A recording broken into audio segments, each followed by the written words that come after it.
I was 18 years old when I got married. I belonged to a very conservative family, a Baloch family, where good daughters never say no to their parents. My father wanted me to get married, and all I said was, if that makes you happy, I'll say yes. And of course, it was never a happy marriage. Just about after 2 years of getting married, about 9 years ago, I met a car accident. Somehow my husband fell asleep and the car fell in the ditch. He managed to jump out, saved himself. I'm happy for him. But I stayed inside the car and I sustained a lot of injuries. The list is a bit long. Radius ulna of my right arm were fractured. The wrist was fractured. Shoulder bone and collarbone were fractured. My whole rib cage got fractured. But that injury that changed me and my life completely was the spine injury. Many people came to rescue. They gave me CPR. They dragged me out of the car. And while they were dragging me out, I got the complete transection of my spinal cord. Those 2.5 months in the hospital were dreadful. I was at the verge of despair. One day, doctor came to me and he said, well, I heard that you wanted to be an artist, but you ended up being a housewife. I have a bad news for you. You won't be able to paint again. Next day, doctor came to me and said, your spine injury is so bad. You won't be able to walk again. I took a deep breath and I said, it's all right. Next day, doctor came to me and said, because of your spine injury and the fixation that you have in your back, you won't be able to give birth to a child again. That day, I was devastated. I started to question my existence. Why am I even alive? So what kept me going was, one day I asked my brothers, I know I have a deformed hand, but I'm tired of looking at these white walls in the hospital and wearing these white scrubs. Bring me some colors, bring me some small canvas. I want to paint. So the very first painting I made was on my deathbed, where I painted for the very first time. What an amazing therapy it was. Without uttering a single word, I could paint my heart out. I could share my story. People used to come and say, what lovely painting. So much color. Nobody could see the grief in it. Only I could. And that day I decided that I'm going to live life for myself. I am not going to be that perfect person for someone. I am just going to take this moment and I will make it perfect for myself. That I'm going to fight my fears.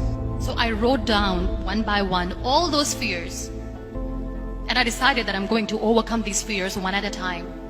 You know what was my biggest fear? Divorce. But the day I decided that this is nothing but my fear, I liberated myself by setting him free. And I made myself emotionally so strong that the day I got the news that he's getting married, I sent him a text that I'm so happy for you and I wish you all the best. And he knows that I pray for him today. Number 2 was, I won't be able to be a mother again. And that was quite devastating for me. But then I realized there are so many children in the world, all they want is acceptance. So there is no point of crying, just go and adopt one. And that's what I did.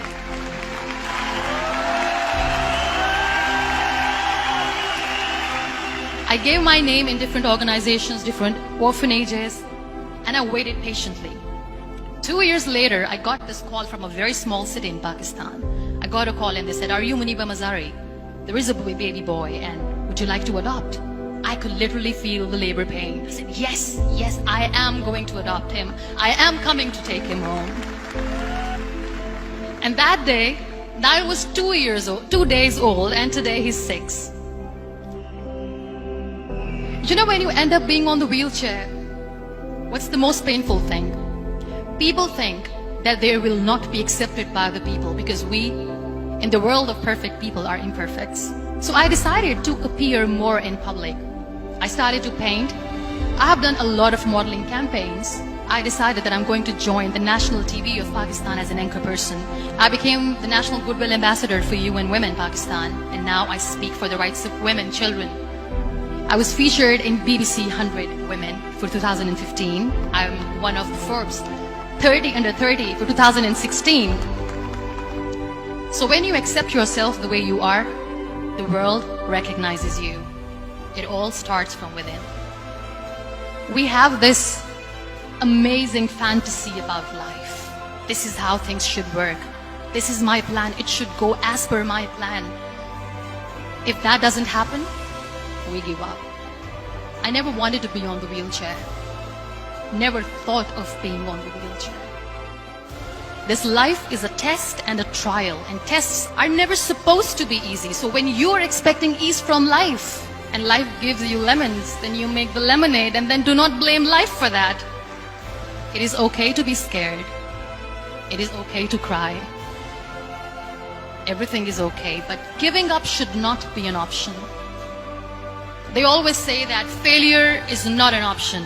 Failure should be an option, because when you fail, you get up, and then you fail, and then you get up, and that keeps you going. Embrace each and every breath that you are taking. Celebrate your life. Live it. Don't die before your death. Real happiness lies in gratitude. So be grateful, be alive, and live every moment.